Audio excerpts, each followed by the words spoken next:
धन के लोभ में लोग अपने बच्चों को भी बेच रहे हैं। ये देखकर मुझे बड़ा दुख हुआ। तब मैं वृंदावन पहुंचा। वृंदावन में भक्ति जवान है और ज्ञान वैराग्य बूढ़े। अब ये आश्चर्य है कि नहीं, माँ जवान है तो प्रधानमंत्री जी नियर हो जाएंगे कि नहीं हो जाएंगे।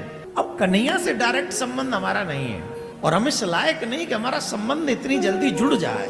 और कन्हैया के रिश्तेदार कौन है? बोले ये ब्रजवासी ही कन्हैया के पक्के रिश्तेदार हैं। क्या? बोले भाई से अलग साले साहब की सलाह चल रही है घर में, माँ बाप की नहीं, सास ससुर की चल रही है घर में।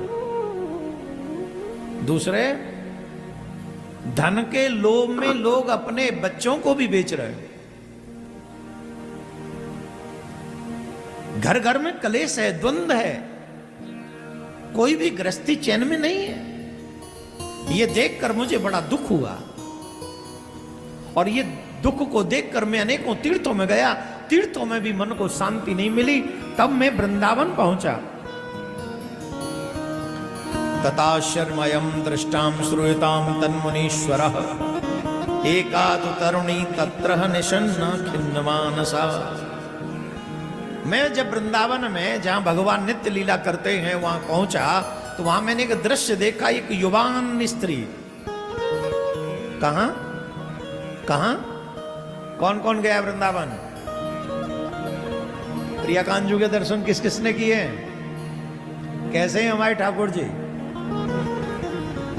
कल ही मिल के आए हैं उनसे, बहुत ब्यूटीफुल लग रहे थे, बहुत सुंदर है, अद्भुत दर्शन, हम सब का कल्याण करने वाले हैं।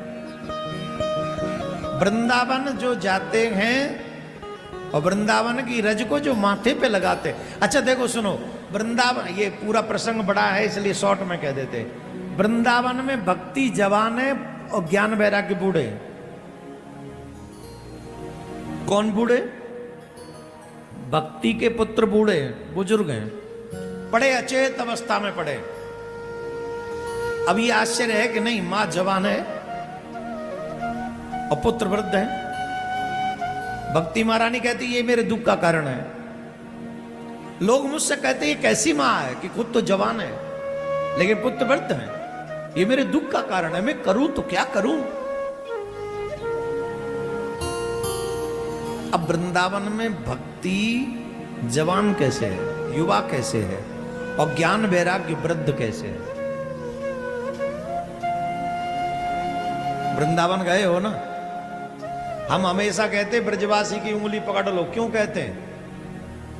हम इसलिए कदापि नहीं कहते कि हम ब्रजवासी हैं, सच्ची मानना, ये हमारा उद्देश्य नहीं रहता है। लेकिन ब्रजवासी की उंगली पकड़ना, इसका मतलब आप एक बात समझो, प्रधानमंत्री के रिश्तेदारों से अगर आपकी रिश्तेदारी हो जाए तो प्रधानमंत्री जी नियर हो जाएंगे कि नहीं हो जाएंगे? जवाब दो। जिस तरीके से उनके देख रेख में देश आगे बढ़ रहा है, ये अच्छी है, ये गति अच्छी है। देखो हम यहां बैठ के इस बात को कह रहे हैं, इसका गलत अर्थ मत लगा लेना। हम पार्टी के चाहत नहीं है, हम एक व्यक्तित्व के जो देश के लिए समर्पित हो, जो देश को आगे बढ़ाए, एक योगी प्रधानमंत्री। और ये अपने आप में बहुत अच्छी बात है। खैर हम ये बात नहीं, हम तो वृंदावन की बात कर रहे थे, तो हम ये बात कह रहे थे, बात ही बात में चल गई कि आपके प्रधानमंत्री से डायरेक्ट संबंध नहीं है, लेकिन प्रधानमंत्री के रिश्तेदारों से कोई रिश्ता जुड़ जाए तो नियर हो जाएंगे कि नहीं हो जाएंगे? बोलो पक्का? अब कन्हैया से डायरेक्ट संबंध हमारा नहीं है और हम इस लायक नहीं कि हमारा संबंध इतनी जल्दी जुड़ जाए, तो क्या करें? बोले जो कन्हैया के रिश्तेदार हैं उनसे रिश्ता जुड़ लो।